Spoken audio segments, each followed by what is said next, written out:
Truth Revolution. We are the best show in the cosmos. Really? We are. I checked. I don't know, Dave. You'd have to make that claim. It's an extraordinary claim. You'd actually have to listen to all the other shows coming from other planets, Right? at other times. I have. Oh, all right. Since there is not life on other planets, that was pretty easy for you. Yeah, No. we are Truth Revolution, where faith and reason meet. I am Pastor Dave. That's Pastor Jeff.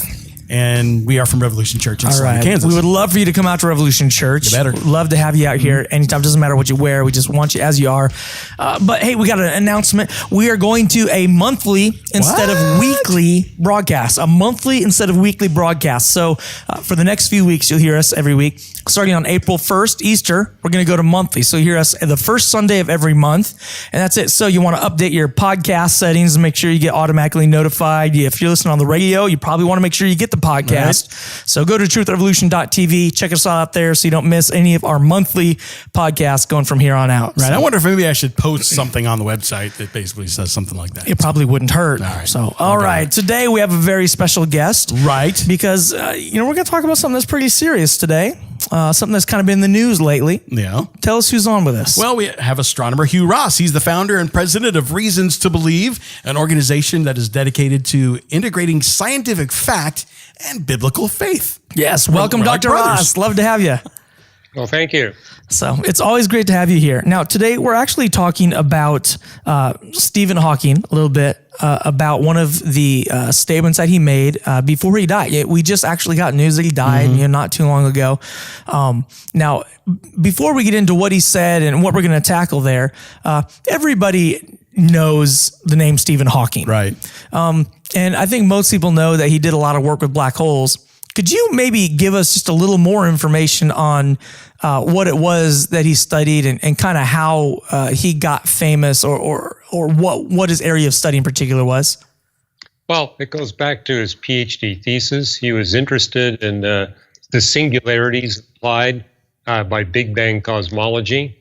And together with Roger Penrose in 1970, he published the first of the Spacetime theorems, which establishes that the universe has a beginning that includes the beginning of space and time itself.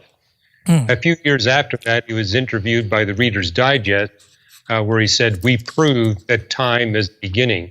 We prove that time was created," which actually implies there must be a causal agent beyond time that created our universe.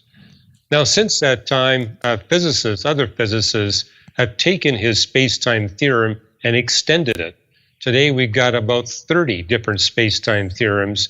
But what's interesting, over the decades, those space-time theorems progressively more emphatically establish there must be a causal agent beyond space and time that created the universe. And I've written in a number of my books, that's significant because what's unique about the God of the Bible is that he claims to create the universe independent of space and time, rather than in space and time, like you see in the Eastern religions. So this is a huge step in establishing the Christian faith. The irony is that Stephen Hawking himself rejected the Christian faith, in spite of the fact that he was surrounded by peers who held to an evangelical Christian worldview. That's right. And it was the Christian Post actually writes in a video published by Popular Science last Friday, in which he was interviewed by popular astronomer Neil deGrasse Tyson. Hawking explained that he did not believe there was anything before the Big Bang, using a geographic analogy. And now I have a large quote from him. I want to go through some of that quote with you, if that's all right. Sure. But could you maybe give us just a little overview of what he's going to explain, and then we'll go through the quote and dissect it a little bit. Well, what Hawking is doing, he's not alone. Other non-theistic physicists have done this as well, is they'll say it's not God that created the universe.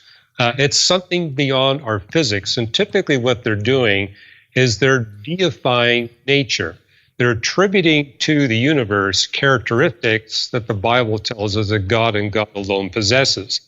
So, for example, Hawking is reminding people in these last few weeks of a theorem, or paper he published with James Hartle more than 3 decades ago, in which he claims if we actually look at the universe as having not only a real dimension of time, but an imaginary dimension of time, we can eliminate the boundary condition of the universe, and therefore we don't have to have this beginning of matter, energy, space, and time. But he does admit in his best-selling book, Brief History of Time, that the attribution of imaginary time is pure speculation.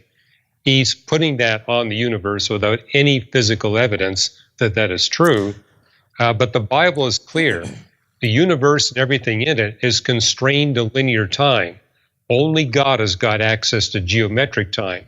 But Romans 1 tells us that it's the property of people who rebel against God's authority over their lives to attribute to nature characteristics that alone belong to God. And I'm amazed as an astrophysicist how sophisticated some of today's leading scientists can be in attributing these characteristics of the divine to the realm of nature in a way that lay people simply don't notice what's going on. Okay, so a couple of things there to ask about. First, would you classify Hawking's as a metaphysical naturalist? Well, I write about him in chapter 12 of The Creator and the Cosmos. Now, we just came out with an update 10 days ago where I kind of give the latest on his spiritual state, making the point that when he wrote A Brief History of Time, he was promoting a deistic worldview. But his later writings, he's moved from deism to atheism. And I think, he's come under the influence of some peers that take a non-theistic perspective. And I think they've influenced him to move to a completely atheistic worldview. And as I mentioned, I just wrote a little piece on Facebook literally 10 minutes before showing up on this show because, last night he passed away. And so I wrote a little piece on his life where I kind of comment on his spiritual journey and how interesting it is the contact he had with believers over the course of his life. But his real issue was what he wrote in A Brief History of Time, where he says, my goal in life is to gain the mind of God, to know what God knows. And I mean, not just the physics that God knows, but everything that God knows, including the past and the future. And when I read that, when the book came out in 1988, I said, this is scary because this is the temptation that Satan brings upon every human being. Yes. You can be like God.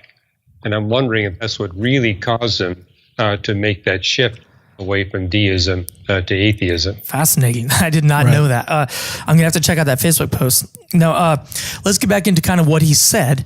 You talked about, and he talked about imaginary time. Well, now I know some people are on their own time, right? But like me. But what is imaginary time? Well, I mean, this is a problem because most lay people have never heard of complex variables. That's a course you take as a math student when you're a sophomore or junior, and this is where you get introduced to imaginary mathematics. Basically based on the square root of -1. But the bottom line is it's the equivalent of attaching a second independent dimension of time to the universe. So time would no longer behave in a linear way. It would behave in a geometric way. And of course, that would make all the behavior of the universe radically different than what it is. So when time is in a geometric shape, what does that mean about how we're able to interact with it? Well, think of two dimensions of space, where you got a dimension of length and a dimension of width, where you could have things happening in a plane.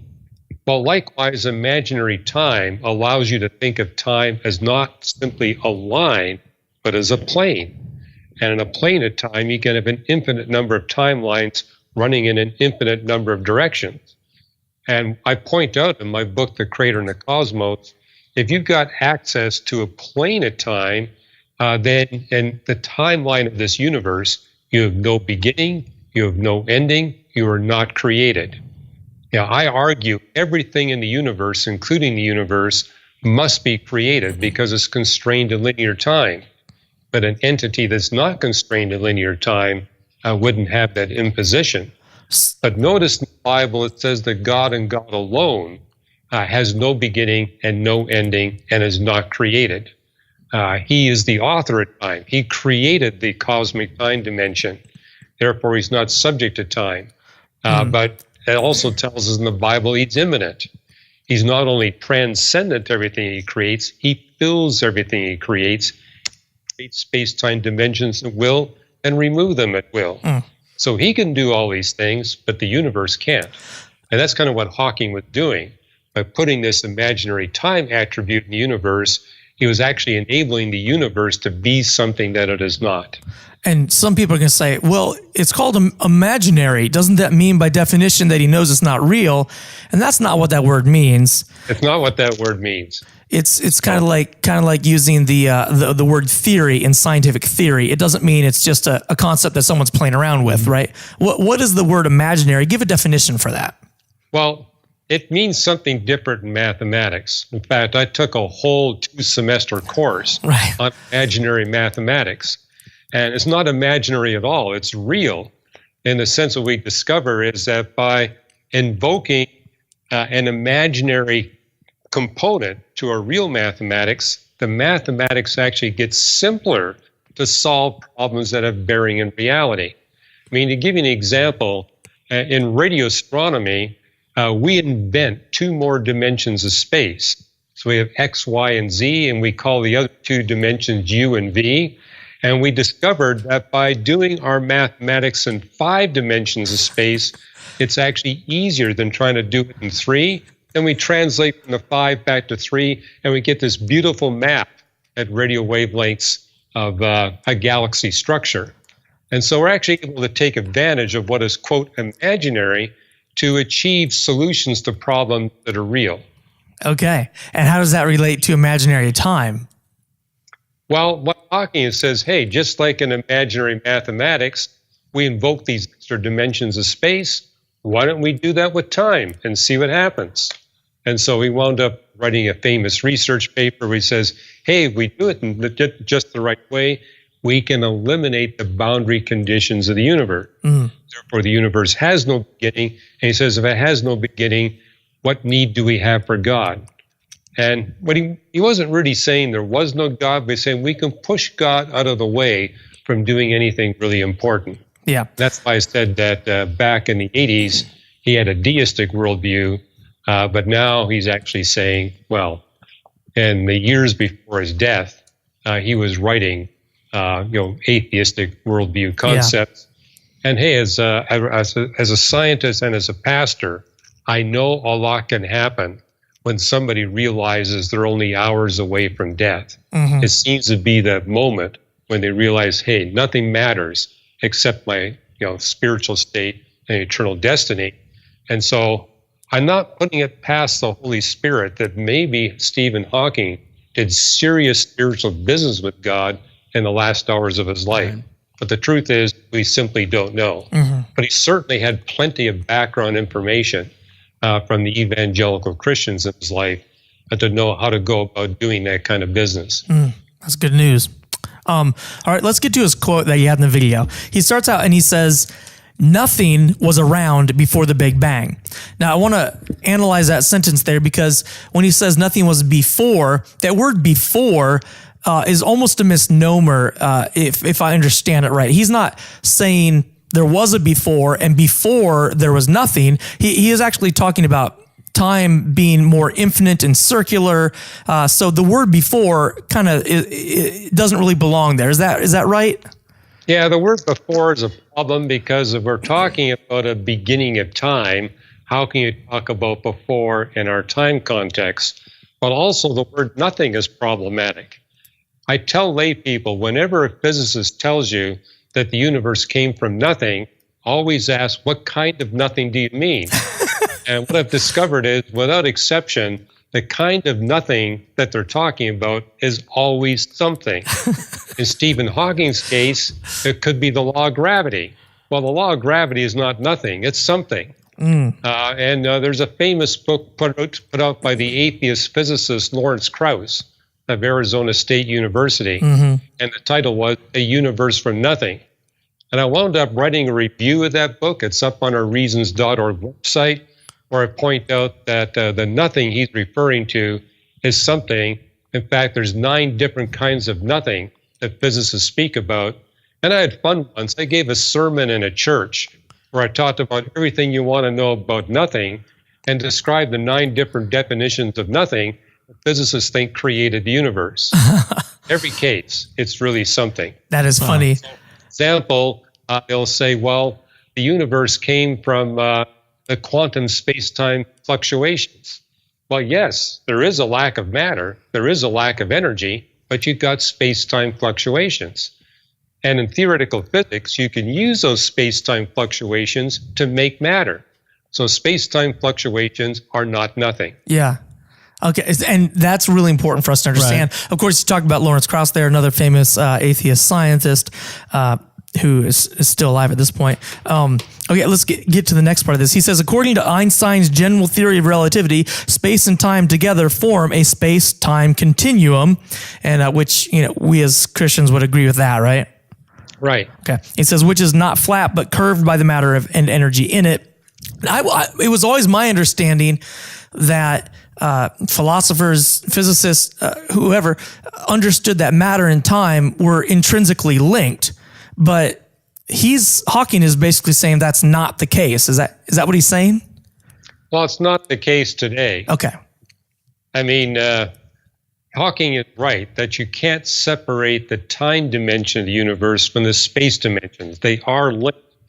And so we physicists speak about the 4 space-time dimensions of the universe and refer to it as a continuum. So he's correct on all of that perspective. And what was the other point that you made about that? That we have always thought that space and time were linked, that matter and time were linked together. To have one, you had to have the other. Here's how they're linked. The universe, the Big Bang creation model tells us that the universe began with these space-time dimensions in an infinitely shrunken volume. Mm-hmm. But they're created dynamically. When God brought it into existence, he created it with the property of ongoing expansion. And so the universe begins with no matter and no energy, just space-time curvature.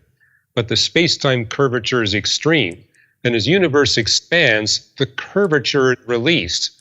The release of that space-time curvature produces energy, which later produces matter. Now, it's not reversible.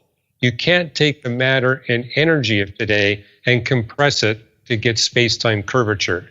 So that doesn't work. But from the beginning of the universe, you can take that space-time curvature and produce matter and energy. So there is a link, at least in one era of time, between matter, energy, space, and time. Okay. And I think that's what he goes on. He says, in the Euclidean approach, the history of the universe behaves like a fourth direction of space. In the Euclidean approach of history, the universe in imaginary time is a 4-dimensional curved surface, like a surface of the Earth, but with 2 more dimensions, and that's what you were talking about earlier. Jim Hartle and I proposed a no boundary condition. The boundary condition of the universe is that it has no boundary. Okay, what does he mean by that? The boundary condition is that it has no boundary. Well, what he's doing is he's invoking imaginary time to eliminate a boundary at the beginning of the universe. But as I pointed out, he agrees that is speculation. The thing I point out in the creator and the cosmos is 100% of the empirical evidence, our observations and experiments, sustains that there's a beginning to the universe and a beginning of space and time. So physicists who argue otherwise are forced to appeal to non-empirical evidences, to speculation, or what Alan Guth at MIT says, speculation squared, to try to get around what we see in our experiments and observations. I think it's important philosophically to point out we need to make the decisions in our life based on what we can see and measure, based on the empirical evidence. Because there will always be non-empirical evidence to counter what we see. I'll give you an analogy. I've got a huge amount of empirical evidence that my wife of 40 years is a real human being. Okay. But I could appeal to non-empirical evidence to say, you know what, I've been fooled all these years. I mean, what I've been interacting with is just a very sophisticated hologram. And I could give you mathematics and physics to show you how that could be consistent. But none of that math and physics would be consistent with the observational and experimental evidence. And what the Bible tells us is that the more we learn about the record of nature, the more we discover, the more empirical evidence we build up, the stronger will become the case for the supernatural handiwork of God. And, you know, I've been putting out editions of The Creator and the Cosmos now for 25 years. This one we released 10 days ago is the 4th edition. And I tell people, get all 4 editions, because you can see how from one edition to the next, the evidence gets exponentially stronger based on the empirical evidence that indeed there must be a God beyond space and time that created our universe and designed it so that billions of us can come into a redemptive relationship with Jesus Christ. But one of the things I've done in this 4th edition, I've got a chapter on how to respond to the non-empirical arguments against the Christian faith. Because I think a lot of Christians are being bamboozled by these non-empirical approaches used by these people with PhDs and mathematics that people have never been exposed to. For example, complex variables. How many people do you know that are fluent in complex variables? Only Dave. What? So because they're not, they don't really know what this imaginary time is all about or what it implies or the philosophical problems with. Yeah, exactly. That's a great point. Hey, by the way, I did get a copy of the new version of The Creator and the Cosmos. Let's throw a picture of the cover up there on the screen.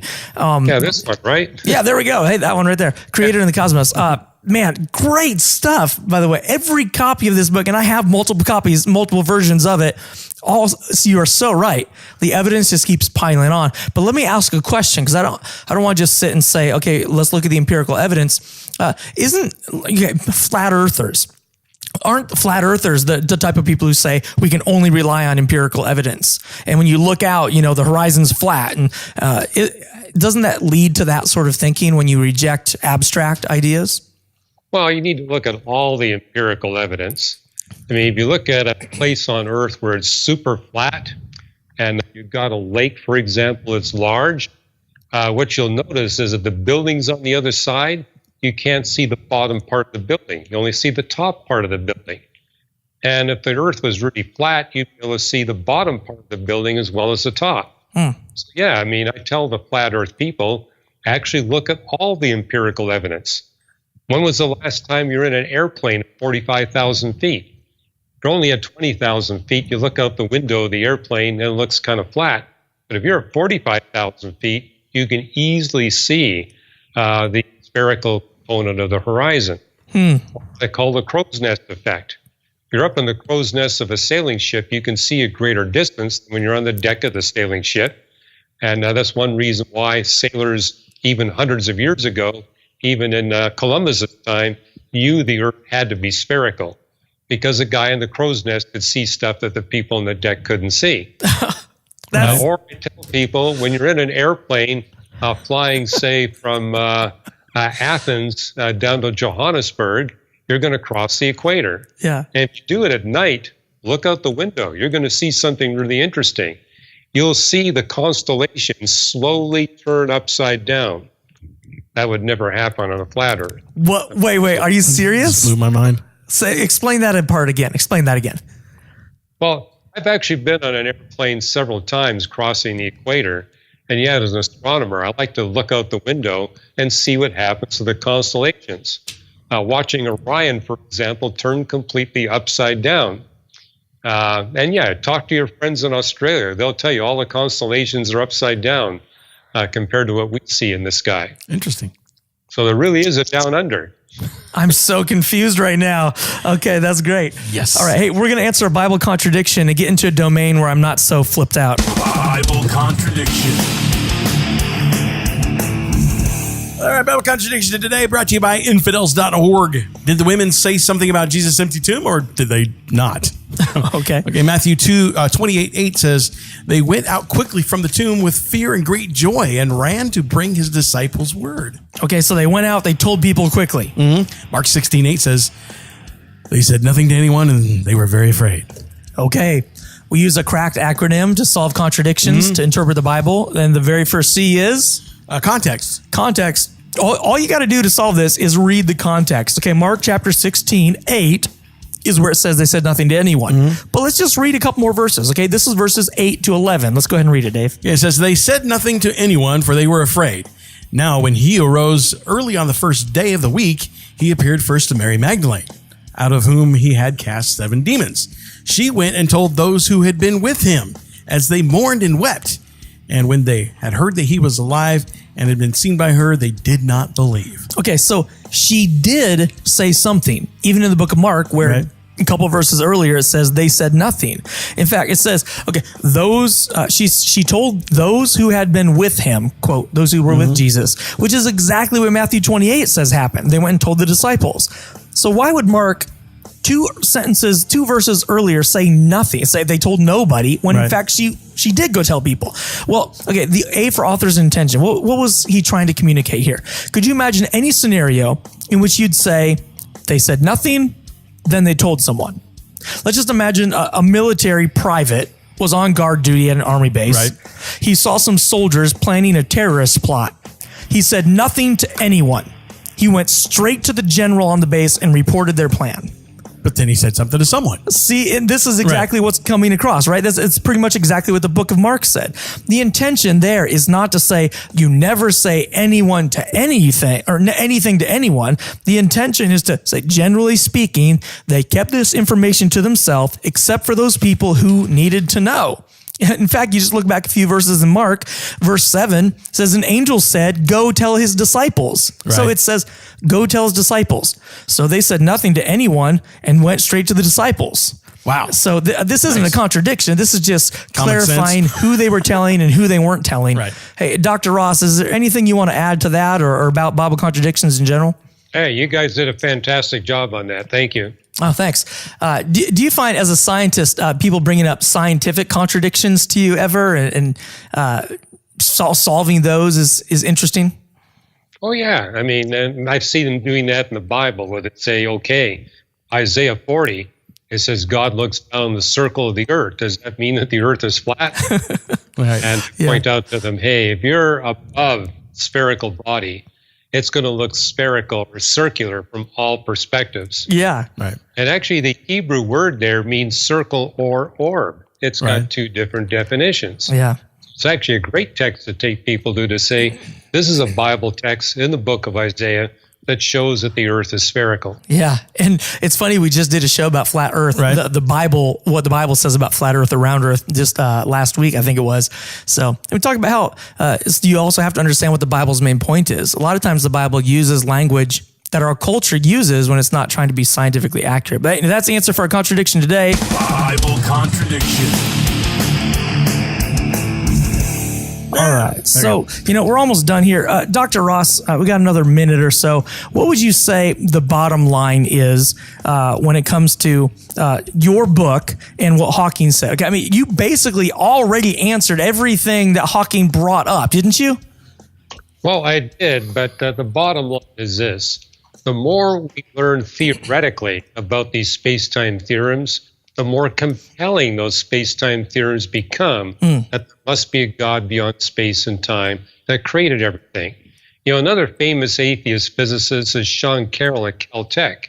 He published the quantum eternity theorem, based on speculations that quantum space-time fluctuations when the universe was younger than 10 to the minus 43 seconds might have been big enough to avoid time beginning of the universe. But what's interesting is that some astronomers have come up with observations on distant quasar images that says if those quantum space-time fluctuations were as big as Sean Carroll says, those images would be blurry. Well, guess what? They're not blurry. They're clear. This prompted another physicist, Aaron Wall, who's a Christian theoretical physicist. he came up with the space-time theorem that says even if the quantum space-time fluctuations were quite large, we still have a beginning of time. So even in the last 2 years, the theoretical evidence has become much stronger. But what I predominantly do... Well, actually, we only got like 3 seconds left. I'm going to have to cut you off there. We will link to all of that at truthrevolution.tv.